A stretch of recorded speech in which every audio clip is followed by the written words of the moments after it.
Es momento de escuchar la opinión de los salvadoreños y encontrar un equilibrio entre la inmediatez y la profundidad.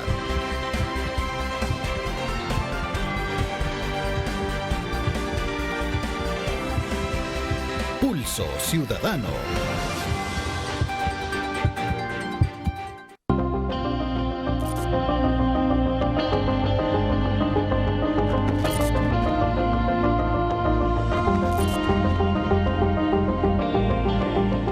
La eliminación de aranceles a la importación de granos básicos que ha tomado el gobierno como una de las medidas contra la inflación mundial podría tener un impacto en los precios de venta de los productores locales, según algunas organizaciones. Ante esta situación que afecta el costo de la vida, la producción de granos básicos, consideramos que la exoneración del impuesto sobre la importación de granos básicos, frutas y hortalizas está configurada para favorecer a los grandes importadores. Cifras del Centro de Estudios Aplicados en Ecología y Sustentabilidad, en El Salvador se estima que existen más de 400,000 familias productoras de granos básicos, con oportunidades poco favorables para el sector. Las medidas que proponemos frente a esta crisis son la creación de un subsidio directo a la producción campesina de alimentos, principalmente los que se desarrollan con técnicas agroecológicas. Y es que en los últimos meses se ha experimentado un alza en los precios que han tenido algunos productos básicos. Por tal razón, la Mesa por la Soberanía Alimentaria es de la idea que se debe crear una Reserva Nacional de Alimentos. Expertos también han destacado el impacto de lo que sucede en la economía mundial con respecto al poder adquisitivo de cada familia. Los últimos datos del Banco Central de Reserva muestran que para febrero la inflación alcanzó un 6.7%, es decir, que estamos hablando de niveles importantes, y esto lo que sucede es que cuando los precios de los productos aumentan, pero no aumentan los ingresos de las personas, pues entonces se reduce tu poder adquisitivo, aumenta la pobreza, aumenta la desigualdad, aumenta el hambre. La FAO alerta que el conflicto entre Rusia y Ucrania podría provocar aumento en los precios de los alimentos a nivel mundial de hasta el 22%. De ahí la importancia de estimular la producción agrícola en todos los niveles para asegurar la alimentación.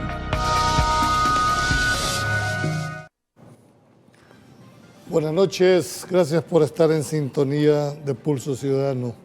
Este jueves hemos creído conveniente tratar un tema sobre la situación que está pasando, no solo los productores agrícolas en nuestro país, sino cuál es la seguridad alimentaria del cual goza El Salvador. Tenemos como invitado a don Antonio Echeverría, agricultor y miembro de la cooperativa San Isidro, Tamanique La Libertad, y a don Alberto Blanco, miembro de la Federación de Cooperativas de la Reforma Agraria de la Región Central y, sobre todo, el miembro de la Mesa de la Soberanía Alimentaria. Con ellos abordaremos los temas desde la óptica en la cual la viven día a día. Señores, buenas noches. Buenas noches. Es un gusto tenerlo, don Antonio. Sí, gracias, pues un gusto es mío pues, por estar acá y ser parte de este medio. Alberto. Muchas gracias por la invitación, a la orden. Bien, quisiera primero que nos ubiquen, Alberto. ¿Tenemos seguridad alimentaria en el país? Bueno, nosotros y nosotras manejamos dos grandes conceptos, ¿no? Seguridad y soberanía alimentaria. La seguridad alimentaria, que digamos que es el concepto más básico, que incluye que exista alimentos suficientes, seguros, que sean accesibles a la población, ¿verdad? En este preciso momento tenemos la tasa de inflación más alta de los últimos 11 años. Los salarios no han incrementado con relación a esta tasa inflacionaria. El año pasado cerramos con la segunda mayor tasa más alta de Centroamérica, y lo que implica es que esa reducción que se puede dar en el consumo de alimentos por el incremento de precios, la gente está tomando medidas que son estrategias para sobrevivir, reduciendo los tiempos de comida, las porciones, la calidad de los alimentos. Si antes compraba verduras, puede ser que ahora compre una sopa instantánea. O sea, todo este tipo de situaciones nos llevan a decir que no, que en este momento estamos en un grado de inseguridad alimentaria bastante crítico. Las proyecciones en diciembre del año pasado eran que a la fecha, a marzo, abril de este año, y vamos a tener alrededor de 1 millón de personas en situación de hambre en el país. ¿Tanto? 1 millón de personas. Hablamos de hambre, no que no estén alimentos, sino que su ingesta de alimentos es reducida y no es suficiente para tener una calidad de vida lo suficientemente saludable, ¿verdad? Okay. Don Antonio, ustedes que en la práctica estás cultivando, te estás dedicando a esa, ¿cómo has sentido, dijéramos, la realidad ahora con esta gama, dijéramos, tenés una inflación galopante, tenés un poder adquisitivo menos dado? Tú como productor, ¿cómo sentís el momento actual en la parte agrícola, específicamente en la producción? Bueno, ahora en este año pues estamos viendo que los productos pues que vienen pues para hacer los cultivos, por ejemplo los abonos, insecticidas, fungicidas, etcétera, pues se han pegado una elevada drásticamente muy grande, ¿verdad? Entonces, si yo cultivaba 3 manzanas, pues ahora voy a cultivar 1.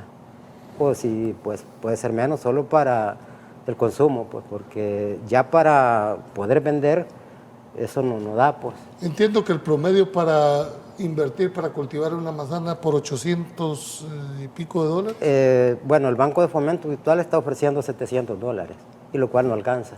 No te alcanza para, dijéramos, comprar semilla, comprar los insumos, abonos, mano de obra, transporte, no alcanza. ¿Tú a qué te dedicas en la parte de producción? Bueno, yo tengo mi parcela agroecológica, tengo una manzana, lo cual pues me da pues mis otros alimentos que no produzco en la parcela agrícola, porque la agrícola la hago tradicional, ¿verdad? Que cultivo mis 3 manzanas. Me llama esa la atención. ¿Qué significa esa parcela agroecológica? Porque no la había escuchado. Bueno.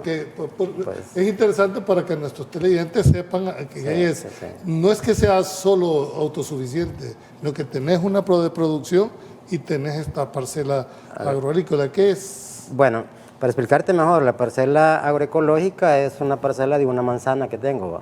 Pero yo comencé de a poquito, pues, ¿verdad? Comencé con 6 metros cuadrados, ¿verdad? A cultivar ya diferente, pues, porque allá todo el mundo cultiva maíz, frijol, maicillo, ¿verdad? Y viendo los precios, no dije yo, tengo que cultivar las otras cosas que produce la tierra, pues, que ya son las hortalizas, los frutales. Yo ya tenés una manzana. Y eso ya tengo una manzana, ¿verdad? Comencé hace, voy por 12 años.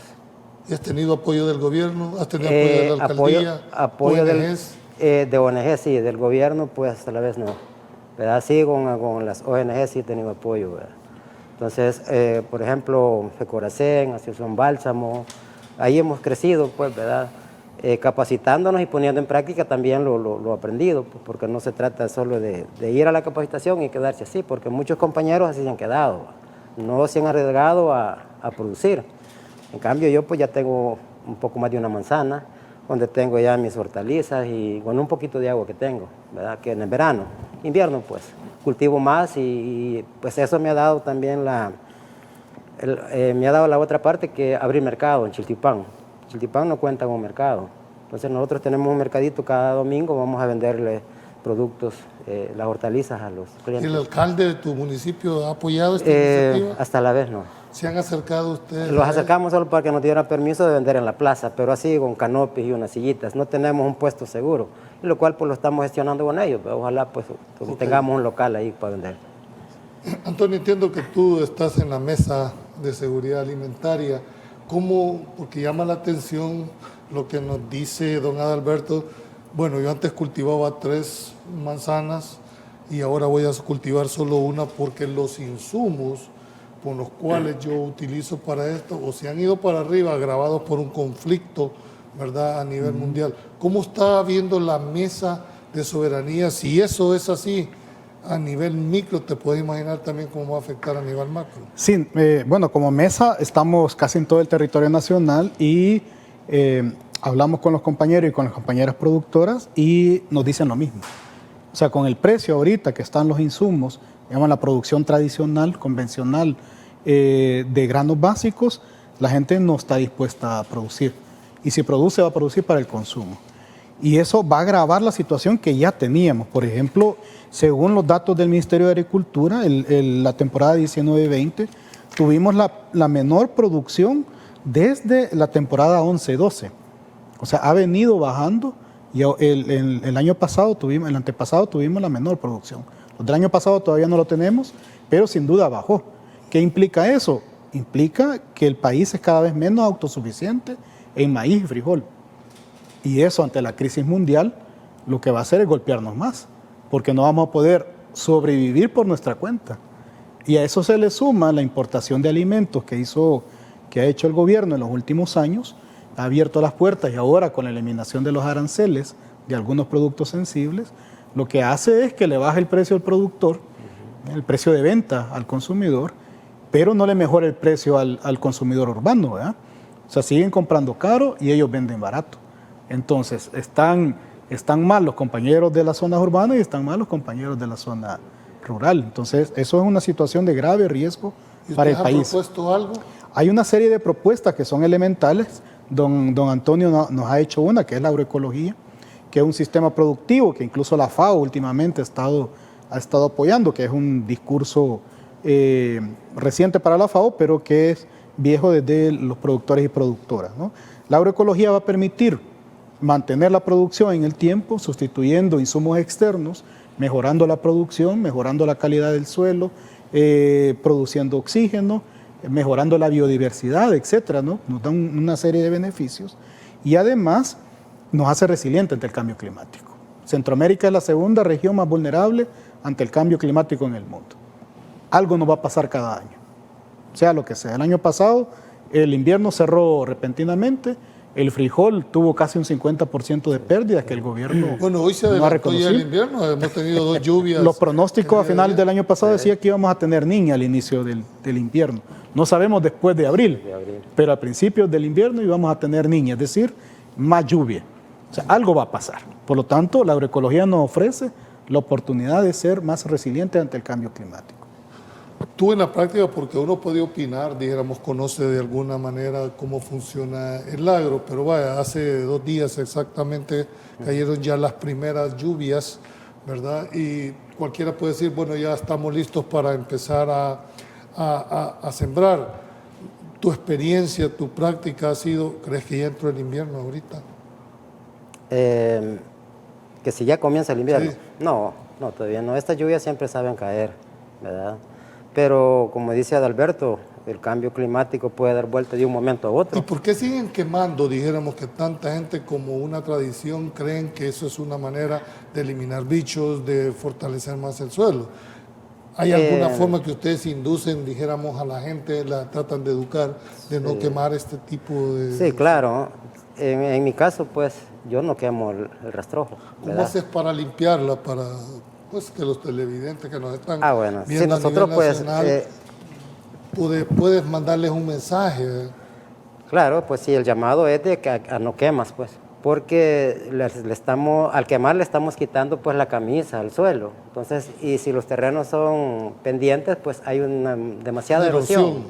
En mi caso, pues, a mi alrededor hay demasiada erosión, ¿verdad? Entonces eso a mí me impactó eso, pues, y por eso he dado un cambio.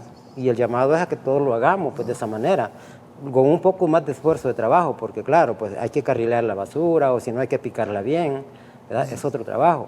Y allá, pues, todo el mundo, si no tiene conciencia, pues él le mete fuego y lo deja limpio, ver como ahí. Él está cuidando el cultivo, ¿verdad? Pero no está cuidando la tierra, que la tierra es la que le va a seguir dando comida, ¿verdad? El llamado es de que pensemos, que retrocedamos un poco y que digamos, vamos a cuidar primero la tierra y después el cultivo, ¿verdad? Sí. Ellos cuidan, y el cultivo, ¿qué pasa? Esto lo tengo ahora, ya el otro año se terminó, tengo que volver a sembrar. Y la tierra, si yo la quemo, ¿qué pasa? Esa tierra que se va para el mar, para el río, esa no regresa, ¿verdad? Y para volver a hacer una capita de tierra orgánica, eso tardaría años, ¿verdad? Entonces, ¿qué es lo que estamos destruyéndonos nosotros mismos, pues? Y para las nuevas generaciones lo que estamos dejando es piedra y barro, ¿verdad? Entonces el llamado es a que hagamos un poco más de esfuerzo, no quemar y despacio, ¿verdad? Vamos haciendo que esa tierra se vuelva fértil. Entiendo que tú formás parte de una de las cooperativas de la reforma agraria, ¿verdad? ¿Qué nivel de concientización tienen ustedes con sus agremiados? Porque cualquiera les puede llegar a decir, pero no es lo mismo que les hablen en el lenguaje sencillo, claro, que lo puedan entender. Hay un cambio de paradigma que tiene que haber, y uno es que el conocimiento local existe, ahí está. O sea, no es lo mismo que venga alguien externo y que te empiece a contar cómo hacer las cosas que tú has hecho toda tu vida, a que el mismo productor que sabe cómo hacerlas y que identifica aquellas prácticas que son saludables para el suelo, los puede hacer. En principio hay que reconocer que esa sabiduría está en los territorios. En gran parte de la zona sur de La Libertad, por ejemplo, no se quema. En la cooperativa donde pertenece don Antonio se hace rotación de cultivo. Un año se siembra a un lado, otro año se siembra al otro lado. Se deja descansar al suelo. Tienen la oportunidad porque tienen un poco de tierra, ¿verdad? Además de eso, hay que reconocer que es producción de alimentos la que están haciendo, ¿verdad? No se produce un bien cualquiera, mesas, sillas, automóviles, se producen alimentos. Y por lo tanto merecen apoyo, merecen subsidios. ¿Cuánto es el subsidio que reciben los agricultores y agricultoras? Lo que vale el paquete, $50 al año. Eso es lo que reciben de subsidio en todo el año. De abono y 20 Realmente le estamos apostando a la agricultura con esa cantidad de subsidio al sector Pero sin productivo. agricultura No hay alimento, no hay alimento. Y dependemos de ellos y de ellas en las zonas urbanas para alimentarnos y para protegernos de todo lo que está pasando en el mundo. Inflación, incremento de precios, escasez de mercadería. Al inicio me hiciste una diferencia entre lo que era, dijéramos, Soberanía. Soberanía con seguridad alimentaria, ¿verdad?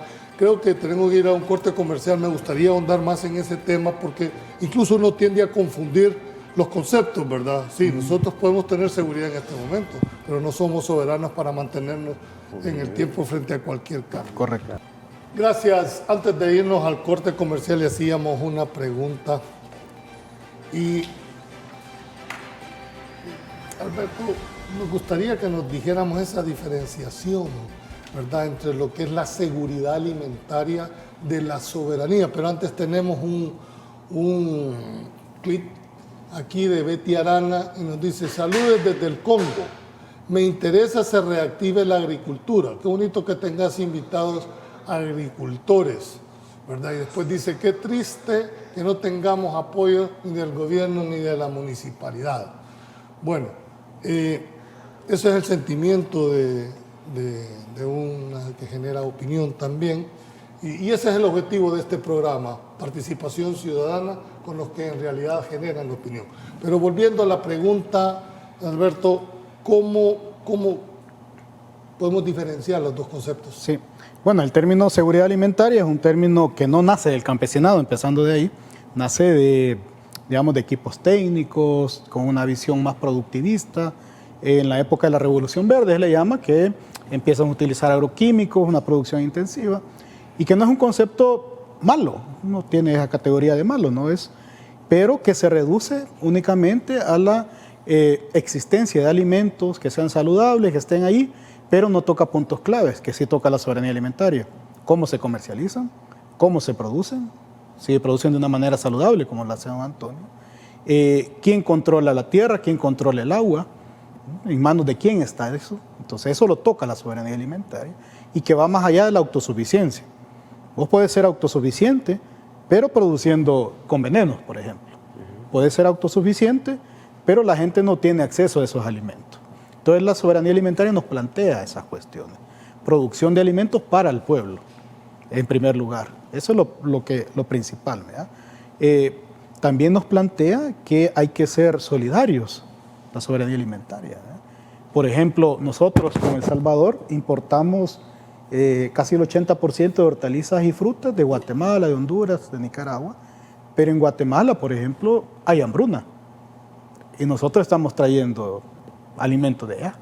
Entonces, ¿cómo es posible que parte de Guatemala pueda estar en alguna hambruna, produzca los alimentos y nosotros los consumamos? Porque nosotros tenemos plata, ¿verdad? Básicamente. Entonces, toda esa parte solidaria la ve la soberanía alimentaria. Y para eso propusimos una propuesta, valga la redundancia. ¿Qué pasaría si Guatemala dijera: miren, antes de mandarles a El Salvador voy a tratar de cumplir con Con lo interno. Con lo interno. Es decir, si hay excedente, pues lo mandamos. Pues nos quedamos sin alimentos, básicamente. ¿Tanto así? Sí, porque casi el 80% de frutas y hortalizas viene de afuera. El Salvador produce muy poca fruta y hortaliza. Somos medianamente autosuficientes en maíz y frijol, no totalmente, importamos mucho todavía. Y además importamos otros alimentos. Queso, por ejemplo, la crisis que vivimos hace poco con el tema de los lácteos, ¿verdad? Cómo subieron de precio, porque mucho de eso viene de Nicaragua, de Honduras. Entonces somos dependientes de lo que pasa en otros países. Y además de eso, Centroamérica es una región pequeña. Si viene un evento tropical, un evento de lluvias o de sequía, nos va a afectar a toda la región. No va a afectar solo a El Salvador, va a afectar a la región entera. Entonces vamos a dejar... Aún siendo dependientes de Guatemala o de Nicaragua, en el caso del frijol, si llega a caer, Dios no lo permita, un huracán, un temporal, por más, también ese gripe nos va a llegar hasta aquí. ¿Qué nos va a tocar? Importar de otros países. Me recuerdo hace años que hasta de Etiopía se trajo frijol, ¿no? En un momento de crisis. Eso hace un país vulnerable. ¿Cómo es posible que El Salvador no tenga sus propias reservas de alimentos? Bueno, antes existía el Instituto Regulador de Abastecimiento. Esa es una apuesta que tenemos. Por tema de corrupción Sí. en su momento se dio, pero creo que podría ser, que ya voy a entrar a la parte del productor. Nos dice doña Callas Clau, de corazón: don Julio, lo felicito por este programa. Soy una persona de 70 años y cultivo 3 manzanas. Tengo 2 empleados y ganancia suficiente. Muchos agricultores siempre hablan de pérdida, dice. Vamos a ver. En el caso tuyo, que tenés una manzana agroecológica, entiendo que tú cultivas ahí chiles, tomates, cebolla, y que eso te ha permitido no solo autoabastecerse, sino que ir a un mercadito a dar tu excedente, pero usaste un concepto que me llamó la atención: solidaridad con la comunidad. Claro. ¿Cómo tú trasladas esa solidaridad a la comunidad? Vaya, por ejemplo, fuimos afectados por esto de la pandemia, ¿va? ¿Sí? Entonces, dije yo en ese año, hoy no voy a cultivar mucho porque no voy a poder ir al mercadito porque estamos aquí encerrados. Y me equivoqué, porque esa parcela, yo sembré lo que, un poco menos, ¿va? Pero al final me hizo falta. ¿Por qué? Porque todo el vecindario, incluso del casco de la cooperativa, llegaron a mi casa. No tuve que salir, sino que llegaron a comprar, porque nadie podía salir, pues. Entonces, eso sirvió para ayudarle a esa gente, pues, ¿verdad? Porque ahí lo compraba un poco más cómodo, pues, porque yo en mi casa no le ponía que... El transporte, ¿verdad? Entonces, el local donde vas a todo eso. estar. Entonces, se los daba, pues, a un precio más justo, ¿verdad? Entonces, eso me permitió, y que si hubiéramos unos 5 o 10 productores de esa manera, entonces ahí mismo se consume, en la misma comunidad. Entonces somos solidarios con ellos, pues, ¿verdad? Porque, por ejemplo, yo siembro media tarea de tomate. Sale una parte de desperdicio, le llamamos nosotros, para inferior. Esa pues se le regala a la gente, pues, ¿verdad? Entonces nosotros le vendemos el de calidad, el de primera, ¿va? Entonces lo otro, pues hay que regalarlo, pues a otra gente que le sirve, ¿verdad? Ahí en el mismo vecindario. Entonces eso es ser solidarios, pues, ¿verdad? Eso ya les sirve, pues, a otro, ¿verdad? Que va a ir a comprar la mora, no la va a comprar marchita, no la va a comprar así el rollito que da el carro, por ahí pasa. Yo le doy un poquito más. ¿Por qué? Porque yo siento de que... ¿Cuánto tiempo te llevó cambiar ese paradigma, esa forma de pensar y de ver, y qué fue lo que te influyó, dijéramos, para... Bueno, hay varios factores. Me llama, te digo, sí. Te felicito, de verdad.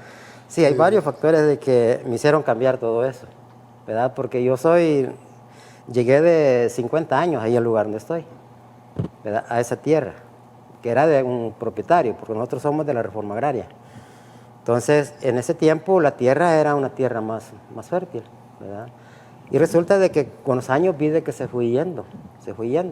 Entonces, eso me hizo pensar a mí, y si esto vamos a 25 años adelante, ¿qué vamos a tener? Entonces, ya lo que fui dándome... Pero esto ya con el tiempo, pues, porque yo heredé de mi papá sembrar maíz y frijol, pero ya a partir de 11 años, 12 años atrás... ¿Tú tenés hijos? Sí, 6 hijos. Y te ayudan en la labor de Claro. esto y les has ido inculcando, digamos. Ahí trabajan, esa están base. aprendiendo también, ¿sí? Entonces, eso me ayudó pues a pensar, no, dije, yo tengo que ser diferente, porque yo no sabía cómo se cultivaba el repollo, los chiles, los tomates, lo aprendí, y apoyado por algunas ONGs, ¿verdad? Que me dijeron, mira, esto se siembra así, se hace así.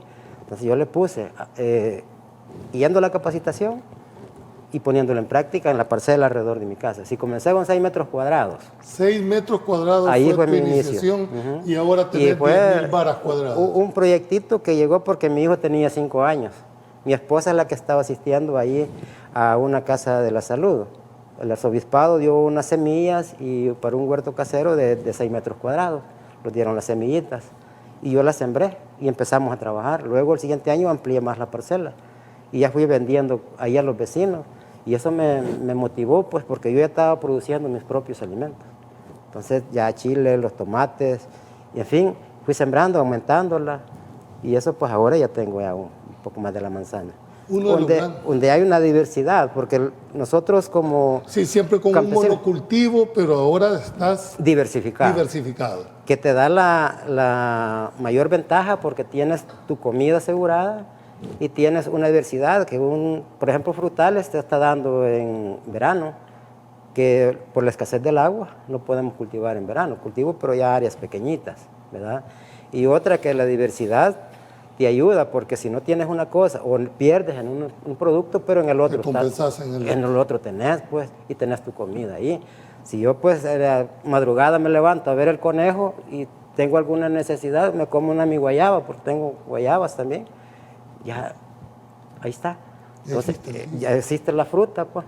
En fin, si tenemos frutales, plantas ornamentales, el campesino tiene que sembrar todo eso. ¿Por qué? Porque si llevo al mercado, llevo plantas, llevo ornamentales, llevo aromáticas, llevo plantines ya desarrollados para que alguien lo siembre.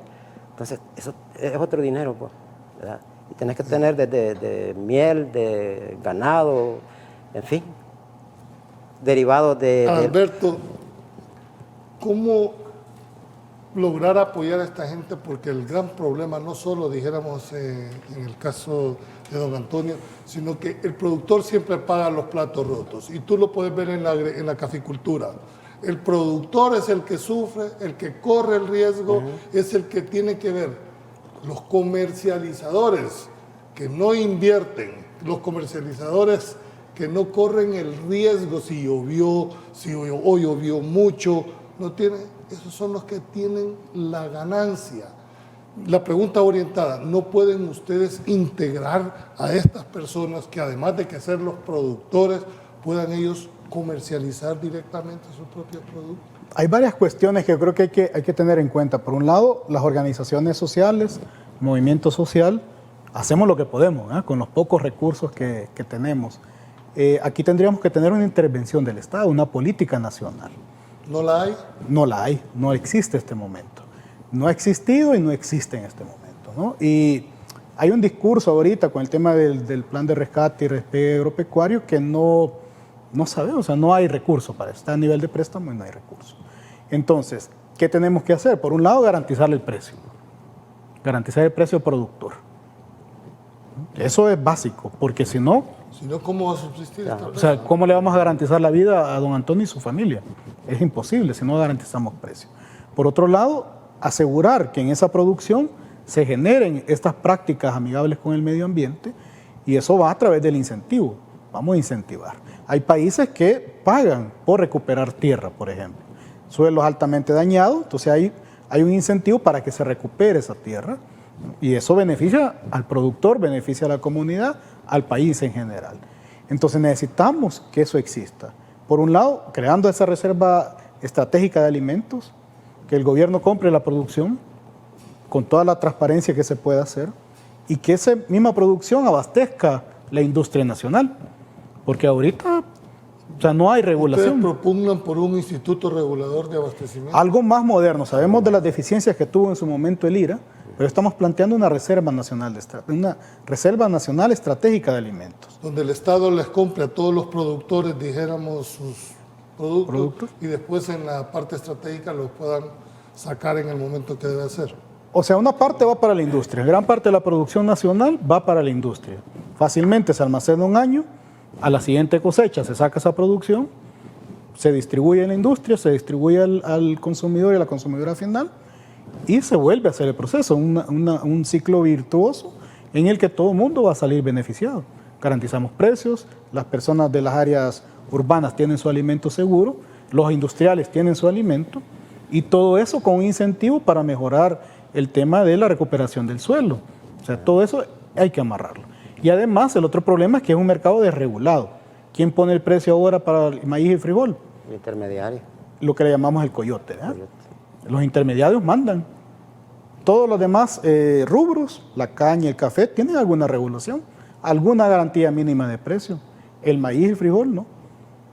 Hubo un tiempo, el año antepasado, que llegó a $9 el quintal de maíz. Sí, estuvo. A $9. El costo de producción anda por $16, promedio nacional. El intermediario, el coyote, le decía, te lo compro 9 si querés y si no, no. Dicen, no, pues regresate en el bus con los 3 quintales que vas a vender. Y uno por no regresarse con el quintal de regreso, pues topa. Aunque estés perdiendo el doble. Aunque esté perdiendo como usted. Ahí el intermediario, nosotros venimos a vender al Puerto de la Libertad. A tanto y todos se ponen de acuerdo y nada más. ¿Qué tienes que hacer? Pues venderlo.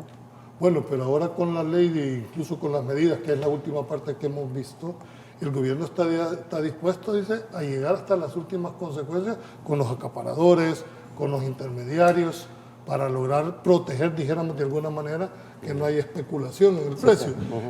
Quisiera que me aclararas, hay una pregunta, dice, el subsidio actualmente anda por $70. El CENTA trabaja mucho en el tema agroecológico. ¿Qué es cierto eso? En los documentos del CENTA o del Ministerio de Agricultura, los últimos que hemos visto, dicen el título agroecología. En la práctica no es agroecología. A lo sumo es agricultura orgánica, pero no es agroecología. Es otra cosa. Es cambiar de agroservicio, es cambiar el agroservicio químico sintético por el agroservicio orgánico. Eso es la práctica que nosotros conocemos, ¿verdad? Puede ser que tengan algo escondido ahí, que sería bueno conocerlo, pero de momento lo que hemos visto no es agroecología, por ejemplo. Otra cuestión, bueno, dice 70, pues que ahora se han duplicado los precios de los insumos. Pues. Sí, claro. Ahorita ya pasaron del doble ya, entonces la gente no va a producir con eso. Entonces, el CENTA hace lo que puede con lo que tiene, o sea, tiene un presupuesto limitadísimo, ¿verdad? El último presupuesto es de 77 millones que han aprobado, el votado, ¿verdad? De esos 77 millones hay una parte que es préstamo, que no está en plata todavía ahí, está pendiente de conseguir. ¿Y cuánto representa eso del presupuesto nacional? El 90%, el 0.9%, ni siquiera llega al 1% del presupuesto nacional dedicado a la producción de alimentos. ¿Qué apuesta hay a la agricultura? Hay apuesta con bueno, no solo de este gobierno, porque hay que decirlo con toda la transparencia. Ningún gobierno le había hecho o le ha dado la importancia al tema. Bueno, se llegó a decir en un momento determinado que era mejor aquí traer de afuera que vender mangos. Pero fíjate que, o sea, sí, el punto más alto llegó en la temporada, por lo menos de los últimos, de 2013 que tengo aquí, el punto más alto de inversión directo en el presupuesto del Ministerio de Agricultura fue en el año 2014, que casi llega al 2%. Ahorita estamos en el 0.97%. O sea, en relación al presupuesto general, el presupuesto del ministerio, o sea, no llega ni al 1%. Entonces, estamos en el presupuesto más bajo de los últimos 10 años del Ministerio de Agricultura en relación al presupuesto general de la nación. Entonces, no hay una apuesta real y clara a la agricultura. Ahora mucho menos que antes. No hay claridad sobre eso. Entonces, yo creo que el gobierno tiene la oportunidad en este momento de darle vuelta a eso y que demostrar con números si realmente le va a apostar a la agricultura. Pongámonos una meta. Lleguemos el presupuesto del Ministerio de Agricultura al 3% del presupuesto general de la nación. Y vamos a ver si realmente hay una apuesta. De momento no la vemos. Tengo que ir a un corte comercial. Ya en la última parte veremos cómo interpretan ustedes las medidas que ha tirado el gobierno como una forma de paliar, dijéramos, desde el origen, sobre todo para los productores del país. Ya volvemos con los cambios.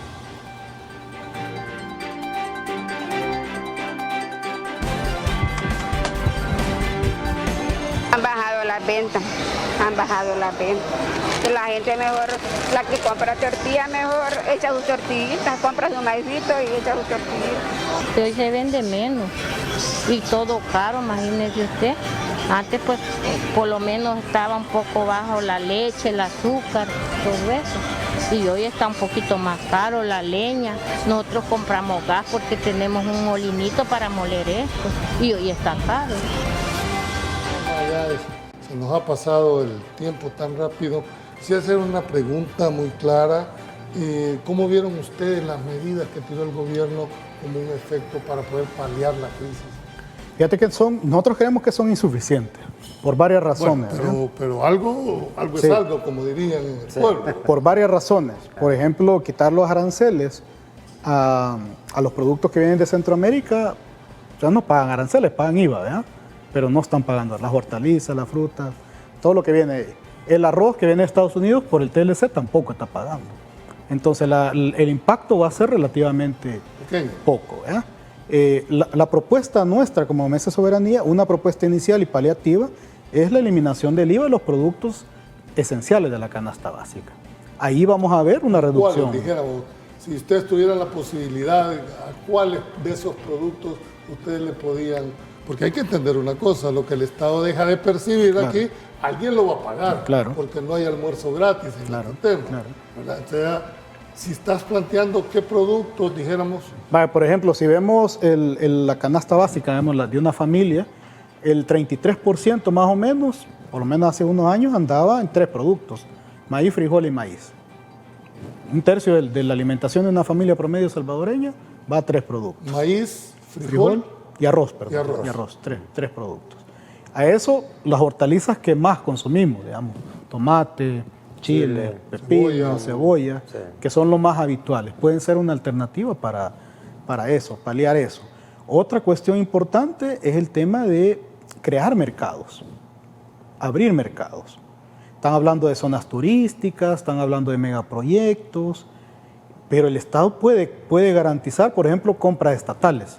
Un porcentaje de las compras estatales, en otros países se ha hecho, en Brasil, por ejemplo, el 30% de las compras del Estado van a pequeños productores y productoras. Una forma de paliar la situación de los pequeños productores y productoras. Otra forma puede ser creando bonos de compra, por ejemplo. Dan bonos y esos bonos solo se pueden canjear con productos de pequeños agricultores y agricultoras. Garantizás. En otras palabras, dar incentivos. Dar incentivos, ¿no? Mover la economía local, porque en el momento, cuando reducir los aranceles o los eliminar, lo que hace es incentivar la importación, pero no está incentivando producción local. Bueno, pero hay productos que necesariamente los tienes que importar. Pero lo poco que se produce aquí, por ejemplo, lo poco que se produce aquí, deberíamos de garantizar por lo menos que se produzca, porque en este momento los productores están hablando de no vamos a producir. Eso te quería preguntar. Ya en la realidad, no estoy hablando en el discurso que podemos manejar los que de alguna manera tenemos el privilegio general. Ha llegado incluso hasta ese análisis de decir no producir sabiendo lo que eso significa. Sí, es que, bueno, por los costos, pues, y acuérdense que el campesinado a veces hasta presta, pues, o a veces lo hace con sus pequeñitos recursos. Entonces, yo, pues, en mi caso, si producía 3 manzanas, como le digo, voy a sembrar una, ¿verdad? Porque hasta ahí te alcanza la cobija. Hasta ahí me alcanza la cobija, pues, aunque quiera, pues, no puedo hacer más. Entonces, hay que limitarse a sus pequeños recursos. Pero eso te va a tener en un impacto. Tú vas a dejar de producir 2 manzanas. Sí, 2 dijéramos manzanas. Que son 2 manzanas de producción que no va a estar en el comercio, dijéramos. En el comercio no va a estar, porque yo voy a asegurar mi comida primero, ¿verdad? Eso es lo que he pensado. Okay.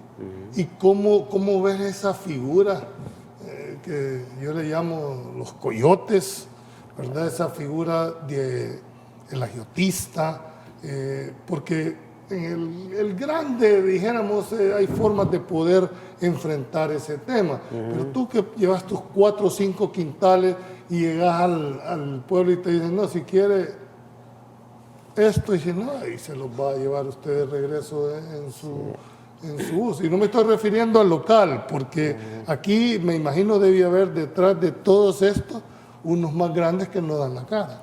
Claro. Sí, esto, vaya, por ejemplo, nosotros allá, el maíz lo recolectamos en diciembre, ¿va? Lo guardamos, y lo hace la mayoría. Lo guardamos y luego, según tu necesidad, lo voy sacando del granero. Porque de ahí tengo que comprar el aceite, el azúcar, porque no se produce allí. Entonces hay que ir a traer eso, el jabón. Entonces, al final del año, tú no tienes nada en el granero. Entonces te comprometes a crédito, o si tenés tu reservita, eso es lo que vas a hacer. Y con esa reservita, tú vas a comprar lo que alcances a comprar, pues, ¿verdad? Y eso es lo que vas a hacer ahora de milpa, o vas a cultivar. Entonces, ¿qué va a hacer? Que solo te vas a alimentar a lo poco, pues. Entonces, bueno, eso va a haber una caída. Una caída, claro, pues para el campesino que solo vive de eso. El cambio, si yo, con esa estrategia que yo tengo, ya mi parcela agroecológica, esa me defiende, porque yo de eso estoy vendiendo y estoy paliando las otras necesidades. Si pudiera producir el aceite, lo produciría, ya no lo compraría. Entonces, el maíz lo vendo cuando ya septiembre, agosto, que es el precio, sube un poquito el precio. Y el coyote ahí lo tengo, pues. Si me lo compras a tanto, te lo llevo, la graneradita de maíz. Pero yo tengo mi reserva ahí. Entonces, sí, pero ese es tu caso que has sabido. Es mi caso, pero la mayoría que vive solo de maíz y frijol, coyol quebrado, coyol comido, ese pobre va a decaer. Bueno, y ese es en el caso de don Antonio, tiene, dijéramos, esa posibilidad de las 3 parcelas. Sí. ¿Qué pasa con aquella persona que no tiene ni siquiera una parcela? ¿Cómo hace para sobrevivir? No sabemos cómo hace. Sí, realmente aquí el productor que siembra maíz pierde. Prácticamente pierde, ¿no? Afortunadamente en los últimos años el maíz ha estado bueno. Ha habido buena producción, pero los precios tampoco han estado buenos, pero van sobreviviendo. Justamente don Antonio me comentaba que pasó a cotizar ahora los insumos. Y según sus cálculos, solo en insumos por manzana está dedicando $550. ¿Y cuánto pagabas antes, por lo menos el año anterior? Hoy te va a costar $550. Solo en insumos. Solo en insumos. Ponele, fíjate que la fórmula 16.0, que es la más bajita, pues, esa es la más, y que todo... No tirarle sal.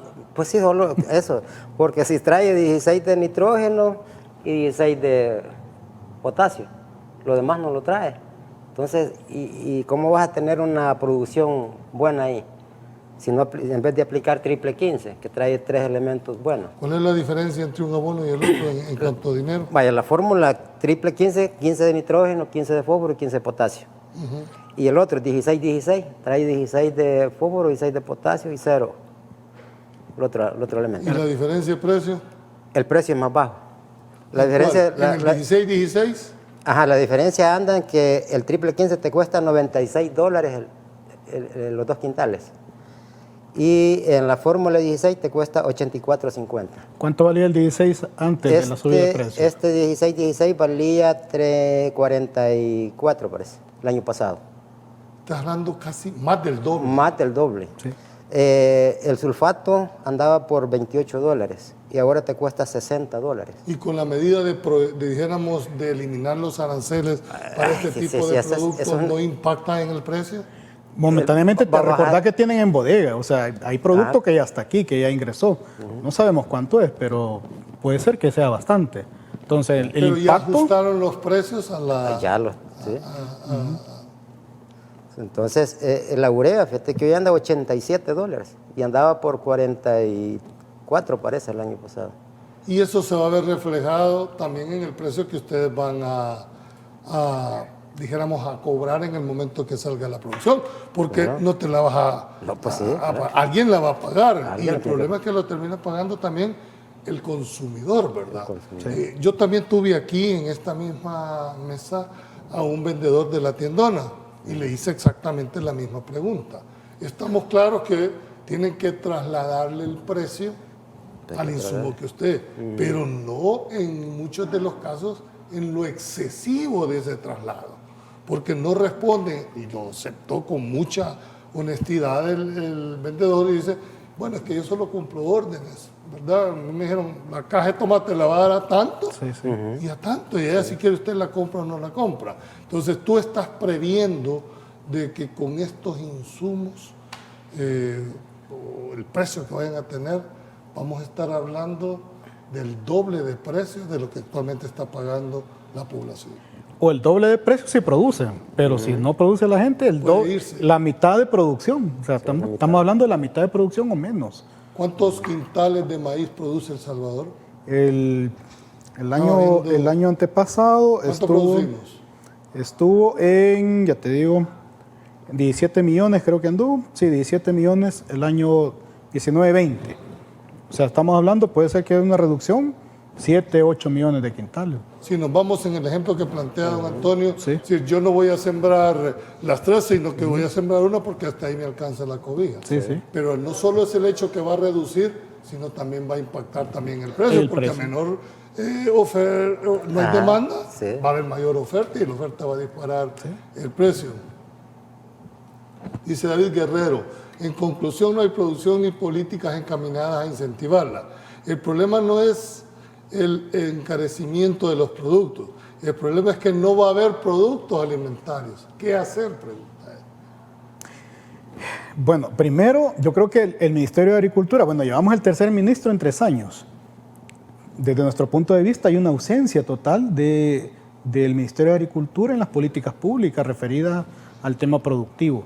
Hasta este momento no sabemos la logística, por ejemplo, la entrega de paquetes de este año. No sabemos, no hemos escuchado las recomendaciones de cuándo va a iniciar la temporada lluviosa para que los agricultores y agricultoras se preparen. No sabemos. Esto puede ser porque han habido una serie de cambios y nadie se hace cargo del tamal, ¿verdad? Entonces necesitamos una participación más activa del Estado, porque sin la participación del Estado no va a haber una alternativa de esta crisis. ¿Y ustedes como sector de la reforma agraria organizado no han hecho esos planteamientos a donde corresponda a efectos de poder dar? Recordad que la propuesta, por ejemplo, de Ley de Soberanía Alimentaria, que toca todos estos puntos, tiene 13 años en la Asamblea. Ahí está guardada y ahora la mandaron al archivo, ¿verdad? No la tocaron. Hay una propuesta de política de impulso a la agroecología desde hace 3 años y ahí está guardada todavía. O sea, todas estas propuestas que estamos haciendo aquí están documentadas en leyes, en políticas públicas, pero no pasan. Habría que saber por qué, pero no pasan. Y es algo que va a beneficiar a los productores y productoras y al consumidor y consumidora en las ciudades, ¿verdad? Pero no vemos interés real. En este momento no vemos. Porque uno de los principales, dijéramos, lo que más está demandando es que haya una compra por parte de un ente donde al productor se le garantice un precio justo y sacarlo cuando haya escasez y que esto pueda, dijéramos, como balancear. Fíjate que eso lo hace, por ejemplo, Estados Unidos hace eso. Bueno, Estados Unidos subsidia subsidia, aparte de subsidiar, cuando lo que exporta el arroz, por ejemplo, que no viene de nosotros, no es la temporada que acaba de pasar, ¿no? Es 2 temporadas atrás. No es fresquito el arroz, no lo acaban de aporrear, como decimos aquí, ¿no? No es como el mío, ya estaba almacenado allá y ese es el que nos mandan. O sea, ellos garantizan esa reserva de alimentos para ellos. Bueno, pero eso parte de una lógica. Claro. Un país primero lo que garantiza es que su población consuma. Exacto. Y si le sobra, lo vamos a... Justamente. Ok. Bien, hemos llegado al final del programa. No me resta más que agradecerles, don Antonio, a Alberto. Creo que este programa da para más. Creo que estamos como abriendo la brecha. Aquí van a encontrar siempre un eco. Gracias. Para que ustedes puedan hacer el planteamiento, no a este programa, a la ciudadanía, y que entiendan cuál es la realidad por la cual ustedes están pasando. Correcto. Muchas gracias por haber venido. Y sobre todo, para que usted, amigo televidente, saque su propia conclusión. Pasen buenas noches, que Dios los bendiga y nos vemos el día de mañana en otro programa más de Pulso Ciudadano. Gracias.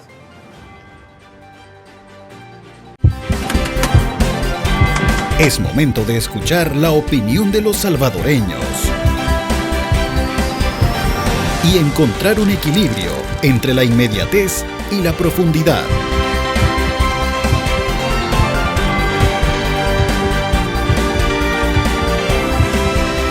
Pulso Ciudadano.